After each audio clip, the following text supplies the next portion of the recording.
Just wanted to do a quick update. I've just got back from my second round of the IV vitamin C and the hyperbaric oxygen chamber that I'm doing with the funds raised from my Just Giving page. So first off, a massive thank you to everybody that's donated.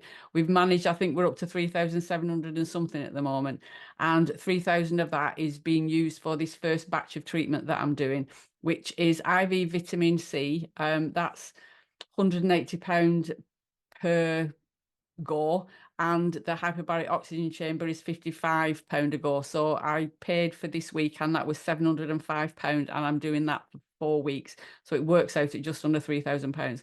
So a massive thank you to everybody that's donated.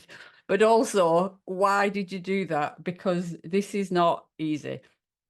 I see this as a natural form of chemotherapy because it's vitamin C, which our body likes. So all the healthy cells love the vitamin C, but the cancer cells don't like the high dose vitamin C. So it's kind of like targeting the cells that we don't want, and it's boosting the ones that we want to be healthy and everything. So it all sounds wonderful, but the side effects are not pleasant.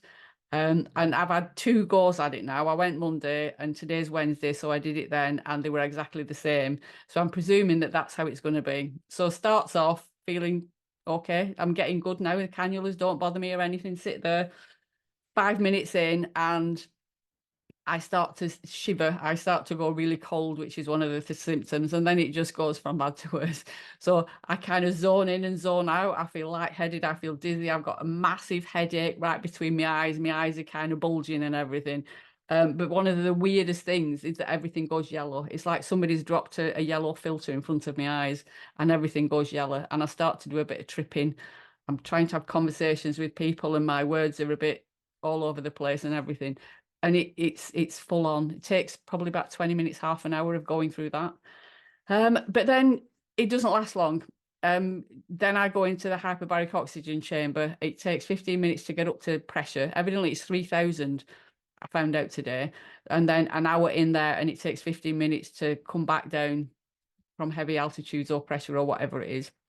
So the actual treatment probably takes about 2 hours, 2.5 hours, and it's an hour's drive there and an hour's drive back. So it's a pretty full on day when I have it done, and I'm doing that 3 times a week for 4 weeks.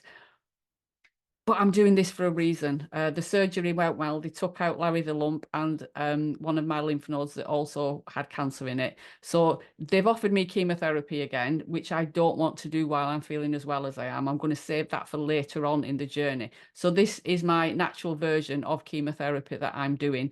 There's lots of studies around it. You can find the studies. We can post things on there. But I just wanted to say a massive thank you to everybody that's donated, because it is because of you that I'm putting myself through this torture 3 times a week for the next 3 and a bit weeks, in the hopes that it's going to keep cancer at bay for me. That's the plan, and I'm going to keep doing it. I've just bought a chiller for my ice bath because the temperatures are going up. So I'm a real glutton for punishment. I'm now going to go, after I've had a well-earned cuppa in one of my cups, my Make Cancer cups, I'm going to go and get in a freezing cold ice bath. As if I don't put myself through enough.